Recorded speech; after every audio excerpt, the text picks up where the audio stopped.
All right, good afternoon, people, and once again, it's a very warm welcome to another Channels Beans who first hang out. And today we'll be looking at the ideology of political parties as well as the politicians who, like we'll say, operate within those political parties. Today I have Akachukwu Chimbi calling from Kestali in Hungary. Olusegun Onigbinde is here in Lagos, Nigeria, and Remy Uzoma is also here in Lagos, Nigeria. I'll start by giving you guys at home the home advantage. Sure, let me start with you. I mean, since Nigeria's return to democracy, there's been the issue of cross-carpeting, between politicians. What exactly could you say is majorly responsible for this movement?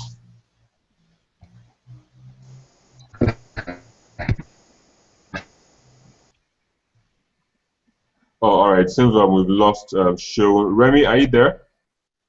Yeah, I'm here. All right. So can you just respond to that before Sharon comes back? What was the question again, please? Okay, I was like, since Nigeria's returned to democracy in 1999, there's been a trend of politicians cross-carpeting from one political party to the other. What do you think is majorly responsible for this movement?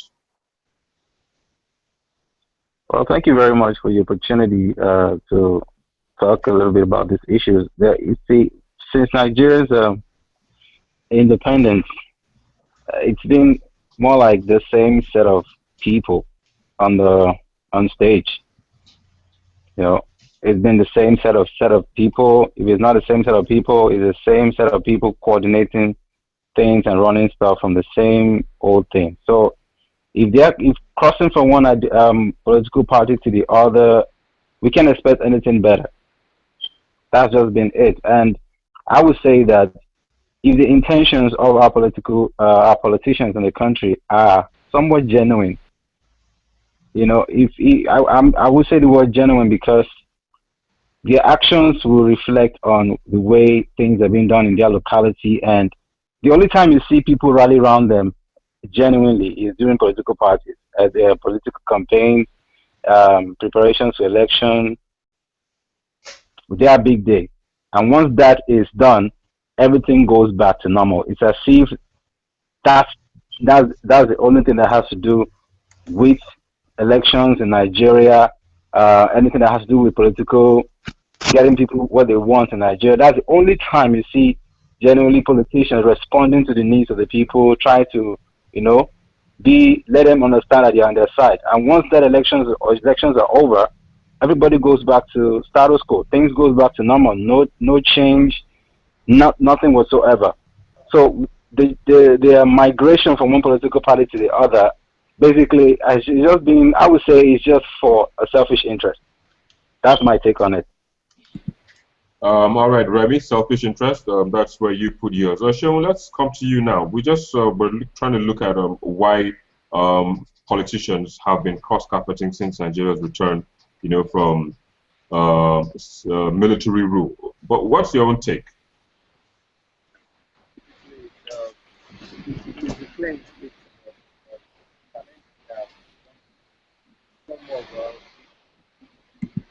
Sean, can you use your earpiece? Yeah, okay. Let me see if I can get it in a second. But can you hear me now? Yeah, we can hear you now. Well, I'm saying that the challenge that you would find, it's not really about the APC or the PDP. It's more of a leadership crisis. It's more of a crisis of the leadership. And that's why you will find a guy in PDP today and tomorrow is in APC. So I think we need, as citizens, we don't need to be that bipolar anymore, like it's APC or it's PDP. So politicians are just looking for where they can get elected into power, and that will keep continuing. But I think as we go on, it's just a sign of democracy in its infancy. As we go on, possibly there will have parties begin to have ideologies, begin to find similar traits within them. The right kind of people begin to flock to each other because this is the only time since 1999 that you have like a tough opposition at the other end. So I think if we get that stability, like for the next 4 years, we'll be able to say, oh, this mode of person will be here, this mode of person will be at the other side. We'll keep in this cycle for long because More of it's about it's more not about a party issue. It's more of a leadership issue. Oh, all right. You're quite far from your computer, show. Okay, I will try to get an earpiece. I will try to. All right. So while Sean is trying to fix his own, Akachku, let's hear your take. What do you think is majorly responsible for this? Well, what I have to say that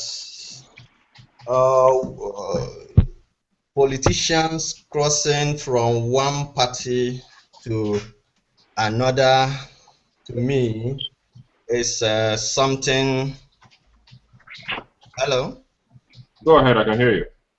Yeah, it's actually maybe might not be all that personal issue, but the will of the people.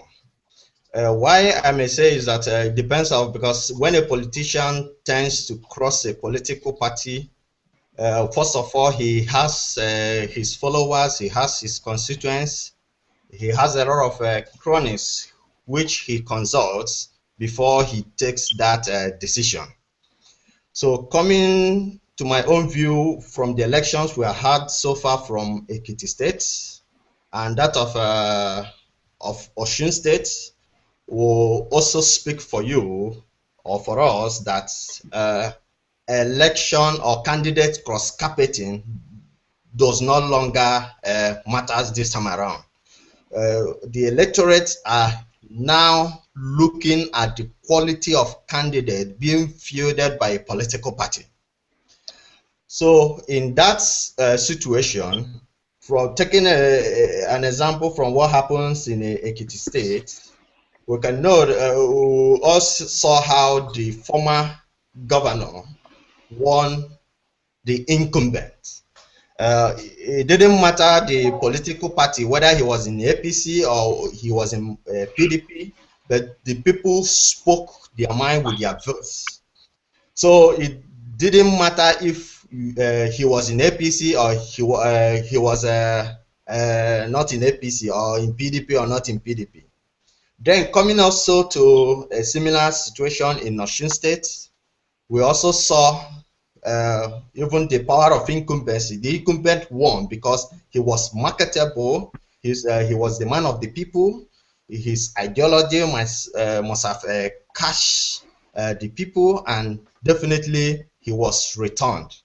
So my idea is now that it's the ideology of political parties sometimes now do not longer matter to Nigerians.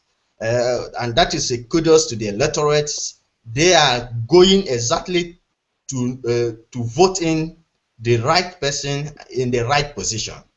So the ideology of political parties now, for me, are no longer with the great work the INEC is doing, and the role the media is also playing in the covering of this election. So there is always a minimal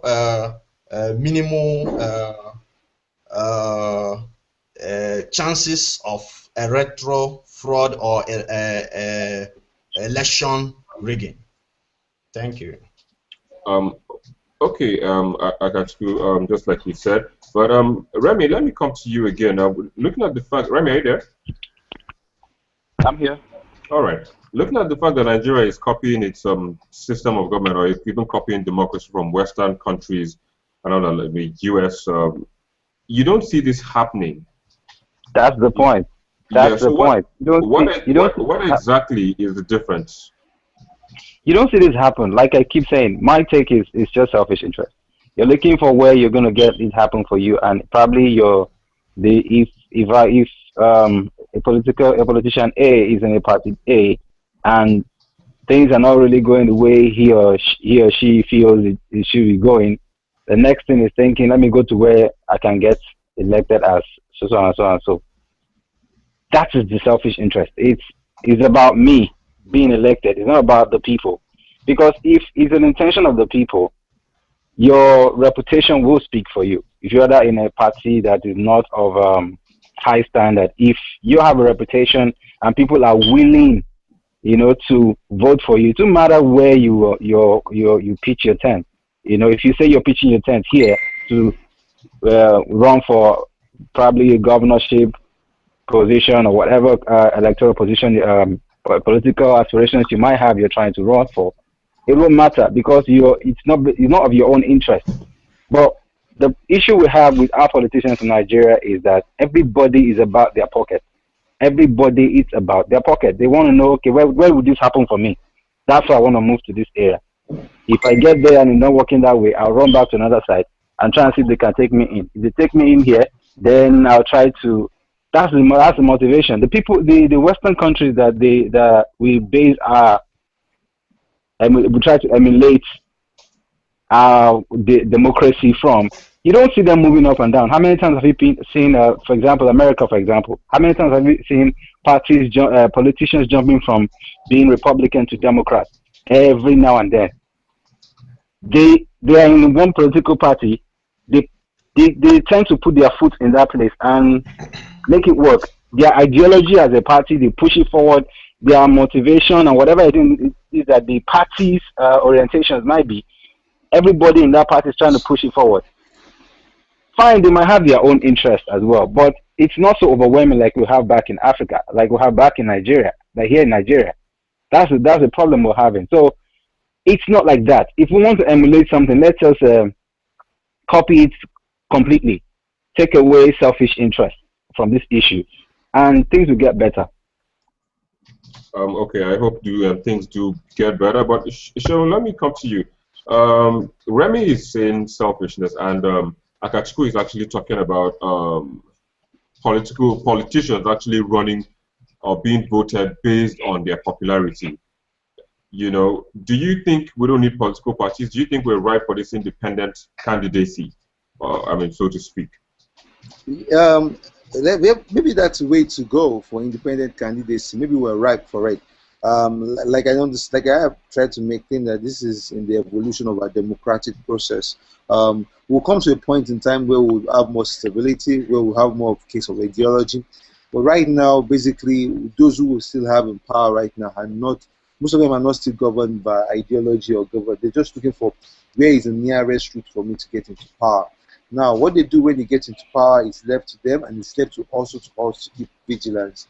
But I think it's time for us to give room for independent candidates. If you know you are popular enough, you have the charisma enough, you can stand alone, and you can put your name on the ballot, and you can see if people can actually stand for you, basically. I think that's also very necessary. And also maybe things like this also frees us from situations of godfatherism that you find in the context of society, where people try to where some people try to control the elective process, or even the way they do primaries within the political parties. So maybe another way to even tackle the whole issue of godfatherism. If you know someone who has his popularity, has some level of good work, and people will queue up behind him, I think I would support that.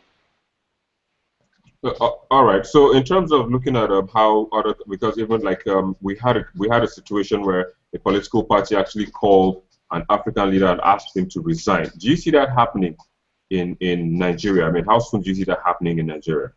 Yeah, if you fall out, yeah, Murtala and Yako moved from PDP to APC, and most of the allegations against him were as far back as 2011. So was he right then? What were they waiting for the close 2 years? So it's possible if you fall out with your party, they might tell you to resign. Chiwoke Mbaninu is also an example from Anambra State. He had a very terrible first step, and he couldn't get the second ticket the second time, even from his own party. Rashidi Ladoja has also been that kind of space before. So it's very possible, but the real reasons why the party would ask for that, that's what we have not. That's what I'm not too sure is holistic.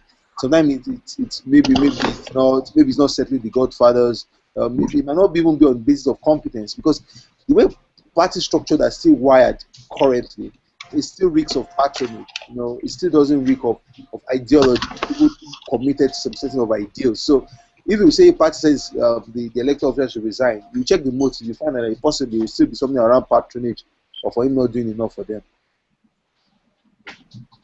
Okay, Sharon, let me just move forward. But just before I do that, we have someone on the Hangout who just joined. Olumuyiwa, thank you for coming this afternoon. Good afternoon, everybody. How you doing in Nigeria?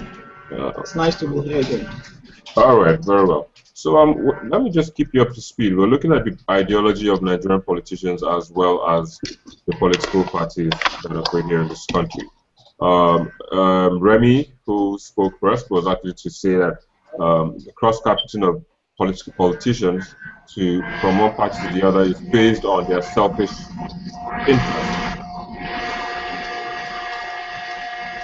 While Akachukwu is saying that mainly politicians don't actually need these political parties, but need to ride alone because electorates vote them based on their popularity and their ability to deliver. Sheon also stands in the middle. He agrees in a way. He believes Nigeria is also ready for this independent candidacy. But then, that is what they think.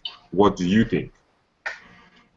Well, let me start by saying that the way we play politics in Nigeria is quite averse to the way politics is being played in popular democracies. What guides us, as some of the commentators have said, is politics based on patronage and selfish desires or interests.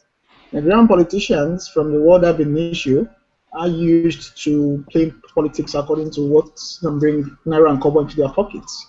And so I would want to say that we lack that basic culture of democracy. We lack that basic culture of what political party representation means. We lack that basic ideals of what a true and national political party should be. So in Nigeria, it's a shame that things have gone that bad. And I also think that it's important for us to begin to define this whole idea of individuals having to join a political party before they could aspire for political offices. Because I should think that if this wasn't the case, we probably would have seen better representation from the individuals who will be, aspiring for political offices.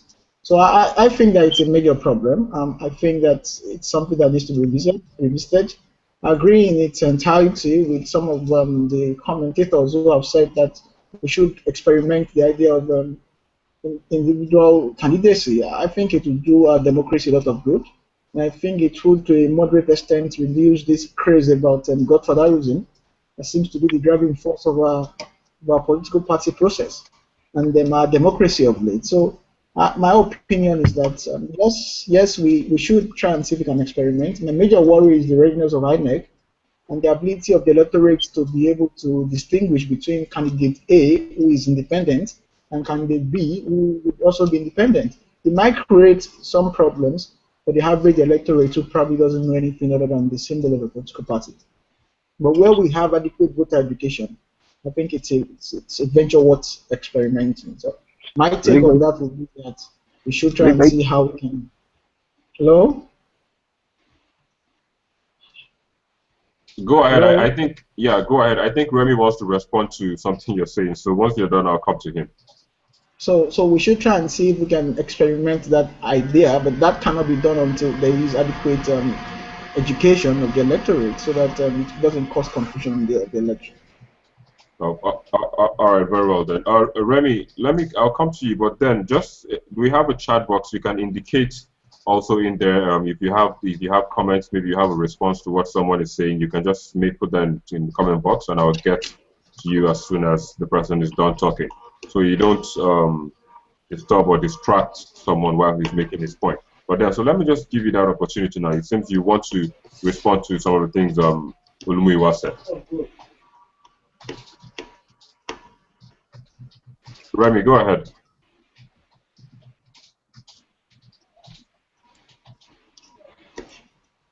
Hello, Remy.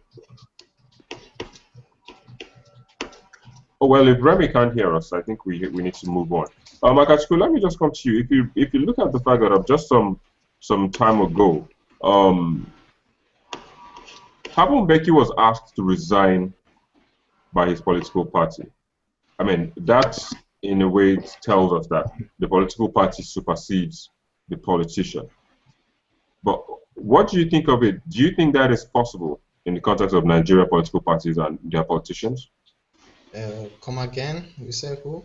Okay, I was just trying to give you an example of where an African leader, that's Thabo Mbeki of South Africa, was asked to resign by the ANC. Okay. Or do you see that kind of scenario happening here in Nigeria? I don't see it happening because we can't even compare ourselves with some of. We can use South Africa example as an example in Nigeria. I believe that Nigerian politicians, we have seasoned politicians, and democracy has come to Nigeria and has come to stay. Though we are only 15 years in democracy, I don't see that scenario playing out in Nigeria. Um, I must also give it to the people of Nigeria that a lot of people are getting interested in politics. A lot of people are so anxious to see things done the right way in Nigeria. A lot of people are coming out with nice thoughts over how to do and play politics in a better way. So some of those examples are not what of a South African situation is not a good example. We believe that can be used or adopted in Nigeria situation. So my belief is that democracy, which has come to Nigeria, as you and I are on this platform, we are concerned. You see the enthusiasm. Even if you also watch our elections, you will see old, even sick people come out in mass to vote in the candidate of their choice. That is also a plus to tell you that even the old, even whoever is now getting interested to who governs him or her. So, in that situation, I don't see it happening in Nigeria, and it will not happen. Thank you. Okay, you're still clamoring for independent candidature and looking at how we could. Joe, let me come to you. How do Nigerians come, or how do the electorates come in this stance? I mean, looking at how they can make these things work. Yeah. Okay. My personal thoughts about the way we're doing politics now is that we're drifting strongly towards populism. We're drifting towards what we call a grassroots masses kind of structure. Um, it might be good in the short run, but in the long run, we're doing chaos. And that's where the kind of system you find people doing that people begin to stand multiple of empowerment programs, yes, so, oh yes, a lot of cash transfers projects, a lot of things that give more that might keep bloating our recurrent expenditure, which shortens opportunities for maybe you're going to build schools or hospitals or things like that. Because we also want to sound like we are the man of the people. We also want to make sure that everybody has a part of what comes to the table. That's kind of politics we might get down. And that might be the winning politics as we go on. That's why you find things like Okada, might come back to Lagos, and people already there's that rumor already going around before. So the question is, who can strike that kind of connect to the master to these issues. That's why I find might be someone who might can get that iconic image that people can look forward to. But in the long run, would it work? Fine for them. It might not be good for the states, but it might be good for the people at the short moment. So, but it's still risks. So if we're going to try independent candidacy, I think we should go ahead and try it. Might be something necessary we need to do. When people can say, I want to stand alone. I think I've created enough cloud of people, and I want to make this change happen. Because the truth about it is that even if you have someone in election in the space, the political party is not accountable for anything. It's not accountable for anything. You have people who have elected on PDP, like Rotimi and Mechi, or they elected in PDP, like the Abdul Fattah Ahmed, who leaves PDP and goes to APC, and the party cannot recall him. The party cannot take him up by the constitution. And so what? So the political party is just a vehicle. It means he has no sense of accountability when even the person gets there. So one begins to question what's the whole motive of political parties? Just only for the basics of nomination or to organize primaries, and we understand how primaries could be very, very flawed when everybody is always drifting towards consensus. So I would agree that we should just do independent candidacy. Maybe that's a way we could pull it off, and maybe we see what maybe when we get to that forecast, it gets tiring or it gets unclear again. You can withdraw back. Yeah. All right. Olumiwa, I was going to come to you, but then Remy just got back. Hello, Remy, can you hear me? Yeah, I can hear you. Can you hear me now? Hello, Remy. Hello, can you hear me? All right. So while Remy tries to sort his audio out, Olumiwa, let me just come to you. Just to be sure, what exactly is an ideology? Well, an ideology in political parlance is defined as a set of principles, norms, values, belief system, upon which a defined society is expected to be guided by, and upon which represent the basis for the performance of the statutory responsibilities of that particular society. It's a guiding principle which every member of the society needs to adhere to in the exercise and in the performance of his or her responsibilities when elected or when representing the society within the confines of a national or local outlook. So what it does is to guide you, tells you what to do, what not to do, and what the belief and core value system of the society you're representing is. So a political ideology would then mean those guiding principles, those values, those belief systems, those core elements which that society, that political party itself is premised on. It depends on the kind of political party we're talking about. A Labour Party, for instance, could have a welfareist ideology, where the whole essence of that movement would be the interest of the masses alone. And then a political party that is laissez-faire could be capitalist in thinking, where it would be a function of the man who has the largest amount of economic resources dictates the pace. So it's a very broad concept, depending on what context you want it to fit in. Unfortunately, in Nigeria, we lack that in its entirety. We don't have what you would call a very, very interesting ideology or well-defined ideology amongst any of our political parties.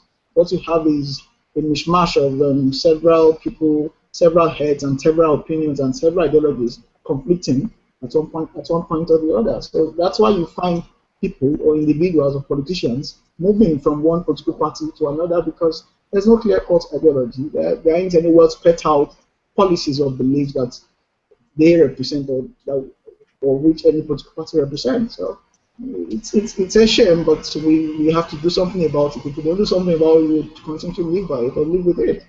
But we don't have that political culture in Nigeria, the culture that recognizes ideology, and where individuals join political parties because they see that political party as representative of their needs and of their wishes, and of the belief that they also want to at least be recognized with. In Nigeria, we lack that.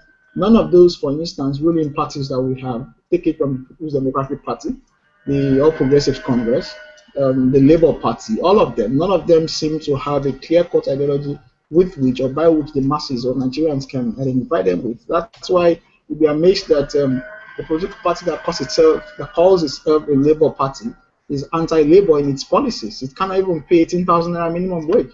And a ruling party, which is the PDP, for instance, doesn't have any sincere pillar or ideology upon which their political party is premised. Same goes for the Action Progressive Congress. So that what we have in Nigeria is not exactly what normal democracies have.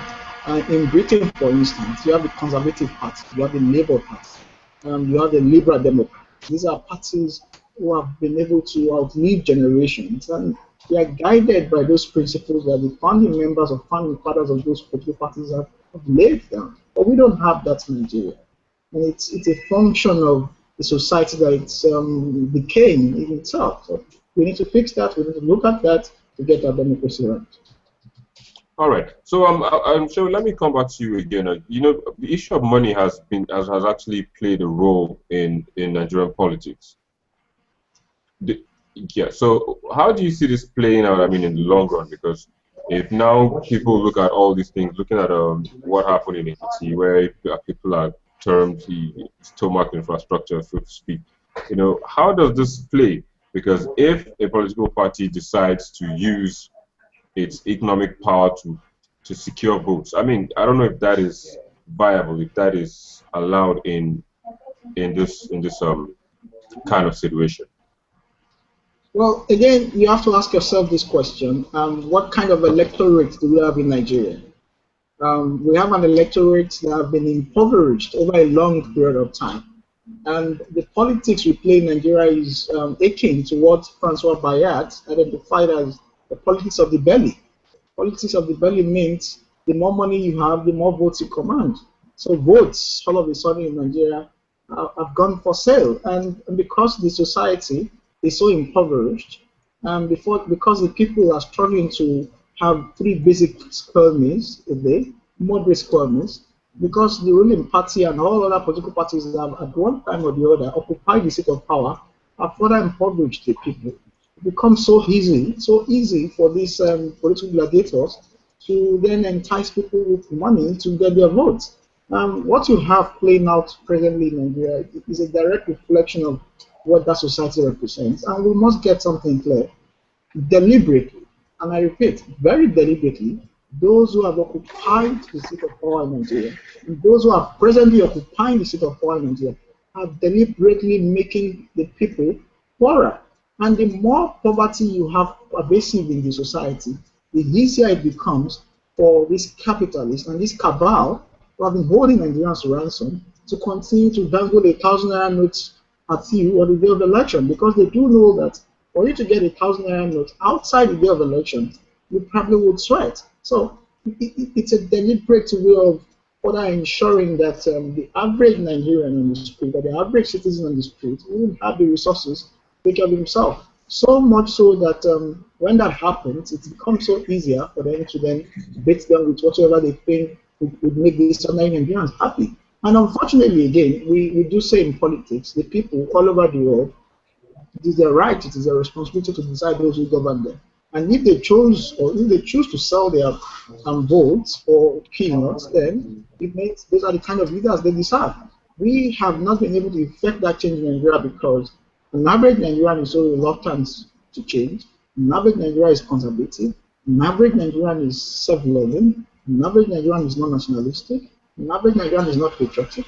An average Nigerian cannot sacrifice or doesn't believe in sacrificing him or herself for the common good.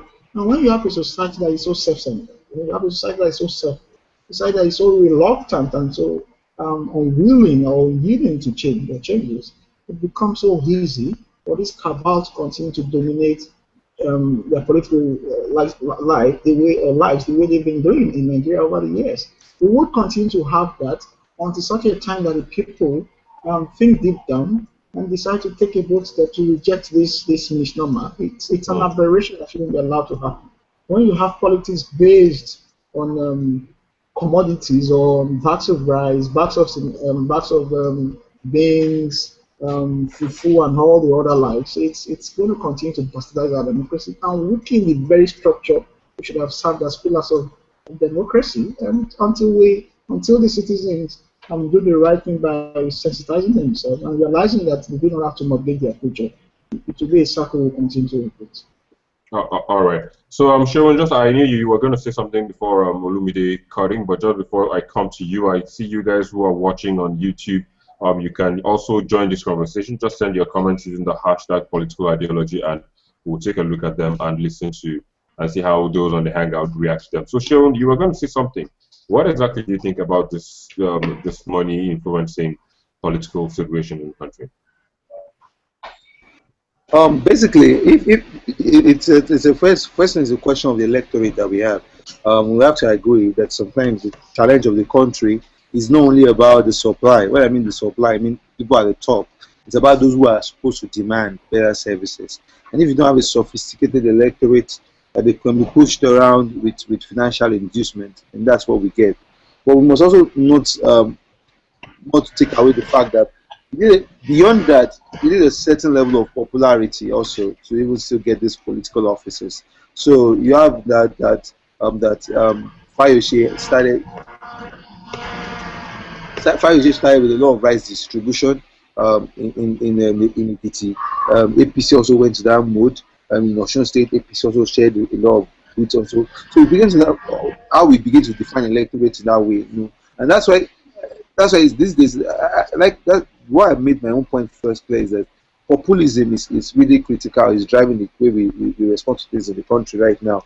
And when people begin to feel government owes them something, they begin to create a sense of entitlement around governance. If it's not building a swing school, if it's not building a traffic management system for them, if it's not building a grass cutting the enterprise for people, government has to do something for people. That's just the way we're wiring this now, this conversation.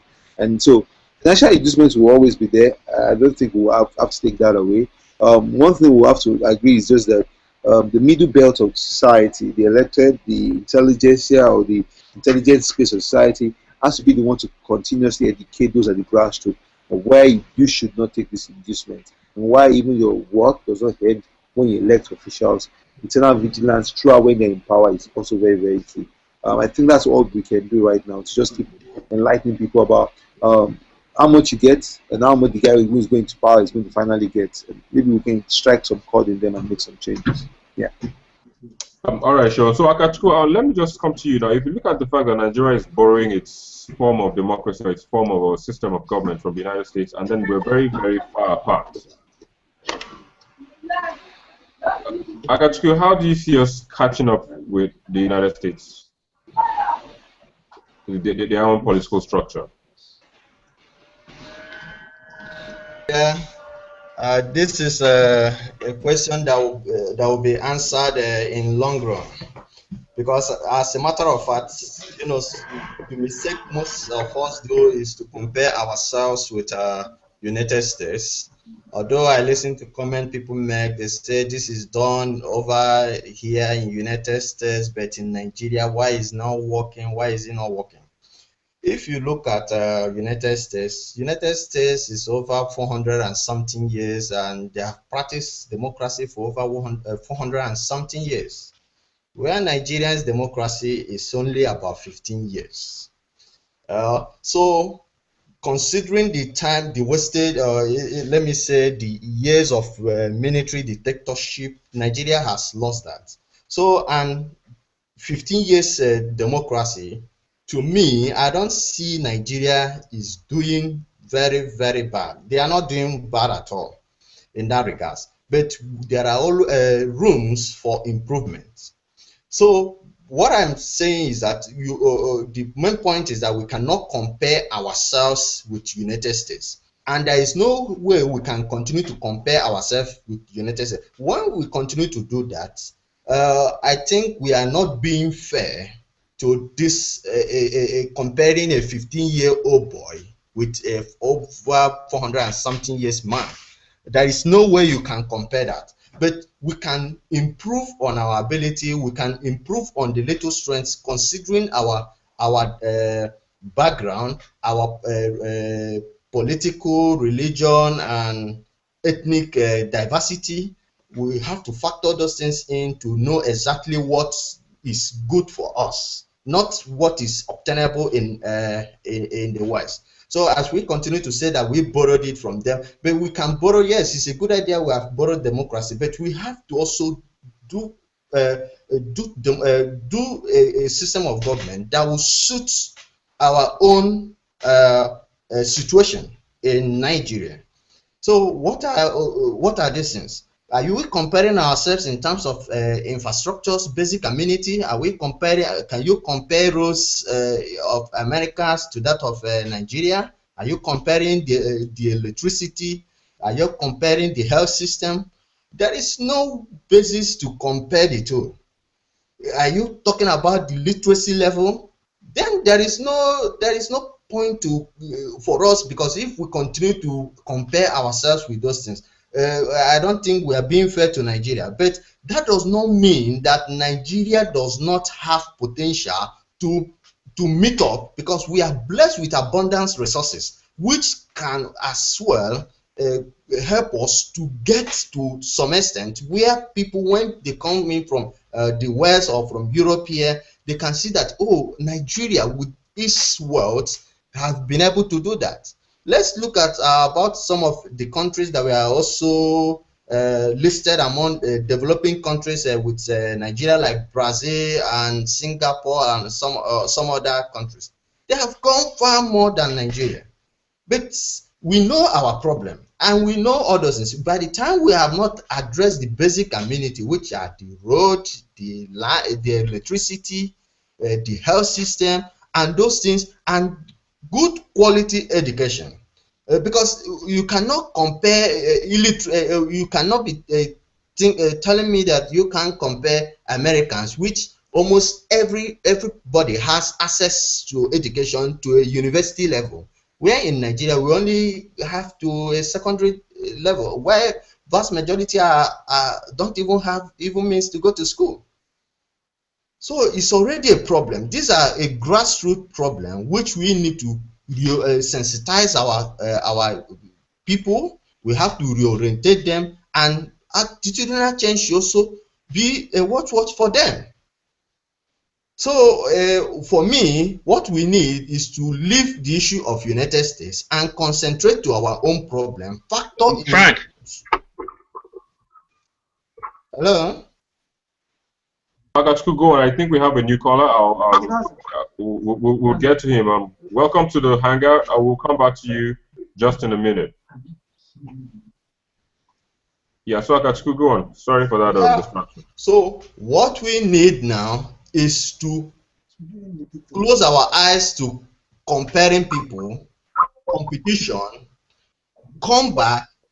The issue of the national conference, which just entered in Abuja. What we need to, in our own situation, to offer solutions to our basic problem. That is the way we have to go about this. You know, sometimes I see people that our politicians are selfish. They are doing this. They are selfish. They are self-centered. They only serve their own personal interest. Who gives them this mandate to do this? Is it not the electorate? So the issue also boils down to the electorate.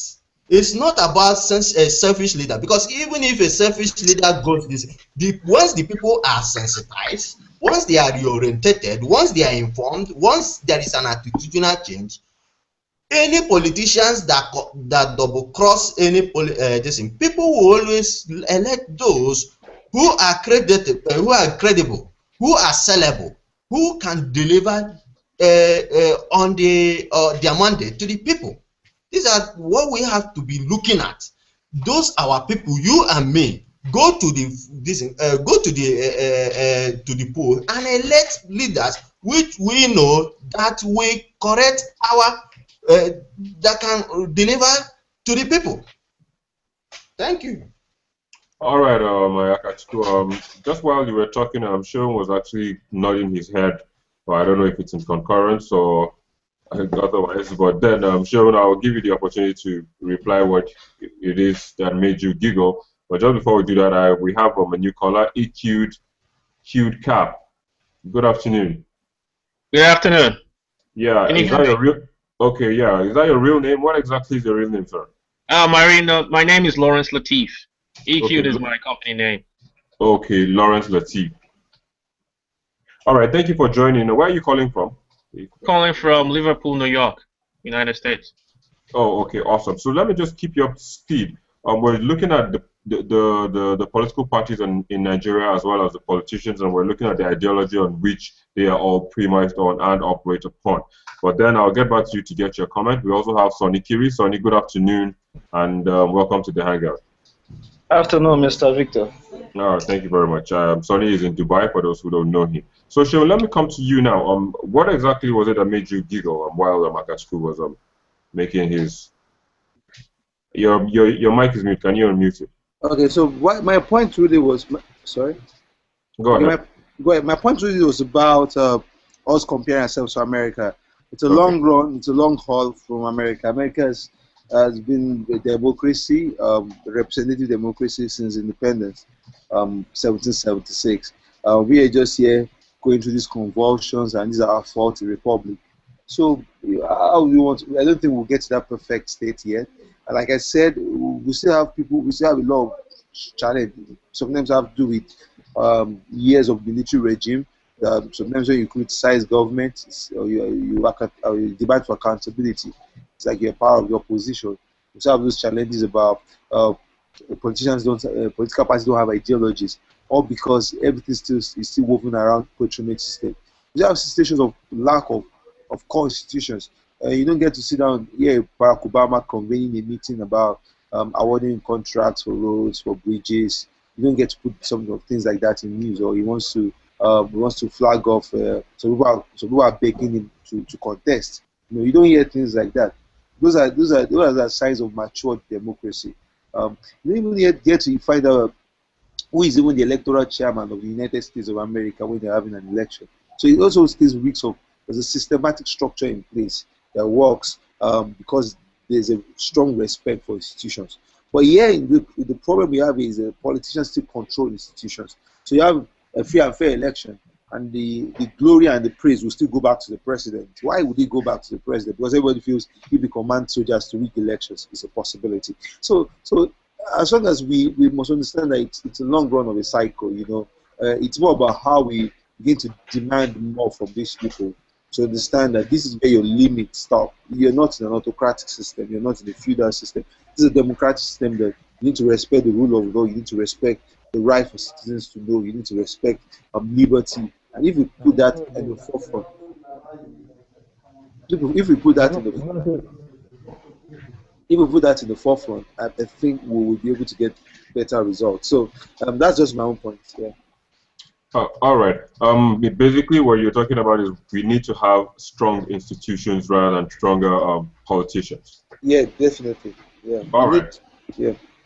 Okay, so Lawrence, let me come to you. You just had shown a couple of speakers have already spoken about this issue, but now Sharon is saying stronger institutions rather than the politicians. But what's your take on this issue generally? I think before we start talking about stronger institutions, we need to first go back to the basics. Without people, we won't have institutions. These are the policies that make up an institutions are put up all came about because we have people in a society. Now, what's the level of education of the people in that society? For example, Nigeria. How many people are educated versus how many people are not educated? If we do the math, then we might start thinking maybe we have a problem with our educational system, which that's a fact. We do have a problem with it. So if we go back to the drawing board and fix our educational system, that way anybody graduating will know the full extent of the policies or Nigerian constitutional policies. Then we must start, bringing out better politicians. But if you stop a politician, if you go to his house, for example, ask him questions in regards to Nigerian constitution, they might not even know. Even here in the United States, some of these constitutions or these laws that are being passed, some of the politicians don't even read it. Not to talk about Nigeria. So it's all about how much we are willing to sacrifice for the country before we start, talking about good institution. Of course, it's always good. Every free and fair society must have a good institution. But if the laws that are being, or decree that are being put out there for people to follow are not properly understood, how will the Nigerian society or the politicians even do something better with it? It's not just a good institution, we'll get there, but it's, first of all, the society. How educated is the society? Democracy is not easy. Even here in the United States, it's not perfect at all. It's not passed. I go to work every day. I go to work. I see people who even complain about their politicians every day, just because they have a divide between Republicans and Democrats. The same thing in Nigeria. But again, it's the education. We don't really know how to hold our leaders in Nigeria accountable because most people in Nigeria don't even understand the Nigerian constitution. I'm pretty sure the Nigerian politicians don't understand their own constitution as well.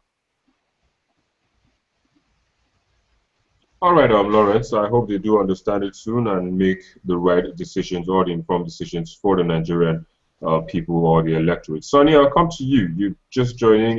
Thank you for joining once again, and good afternoon. Of course, you heard a couple of speakers when you joined, but what exactly is your take? The politicians, how ideologically driven are they? Thank you. Yes, you can hear me. Sure, go ahead. Yeah, I think for what I've experienced so far over the years, I don't see any politician in Nigeria that have any basic ideology, because if they do, we wouldn't be having this issue of running from one political party to another, because they don't have anything on ground as a party or as individual. All they do is come together to form a cultist group and call it a name of political party. That is what we have. Because you will hear someone that, in, let me say, somebody in APC will be accusing PDP that PDP is corrupt, PDP is that. Then at the same time, that person will also go and bring up all the PDP member to that party that he says that is better of PDP. So my view is that they don't have any political ideology. They all have this idea of forming a court. We are rather, it's better we address those their party they call political party than a gang or a group, because if they have idea or any political ideology, that is what they should be fighting for, because we don't see that thing of like what my friend said from the US. Those people, if you see a candidate from a particular party, you see that those people, they have a belief, they have ideology that they are fighting for. In Nigeria, what we are fighting for is just to acquire that political position and fight for power, and so that you control wealth. That is what we are fighting for. We don't have that ideology that these are the things our party is fighting for whenever we get power, and these are the things we are going to put in place. Have you ever heard of any of these political parties that are running from one party to another? Their manifesto, they don't ask. All they do is to criticize one another, that this is criminal, that is that. So we like, according to what my friend said from the US, like, we have a lot of background problem. Most of our people in Nigeria don't even understand what it takes for one to for one to be a politician. All they know is, if a politician is coming from a particular place and if that one can throw money on ground, that is the candidate we will vote for. So since we really have to go back to the drawing board and educate our people what it takes for a country to grow as a democracy, because democracy is something that very difficult. You are talking about people.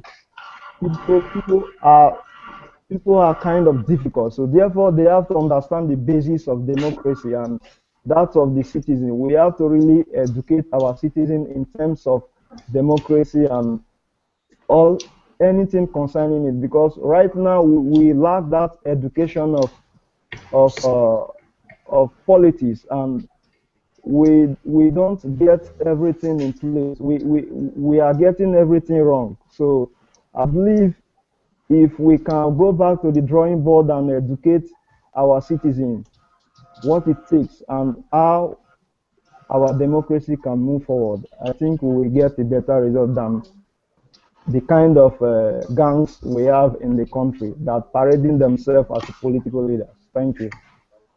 All right, Sonny. Unfortunately, we're running out of time, so I guess we should start running up this conversation at the moment. Olumiwa, you look like you're meditating where you are.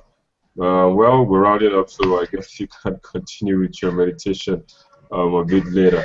But then, Show, let me come to you. Just in wrapping up now, if you can do that quite briefly and concisely, therein.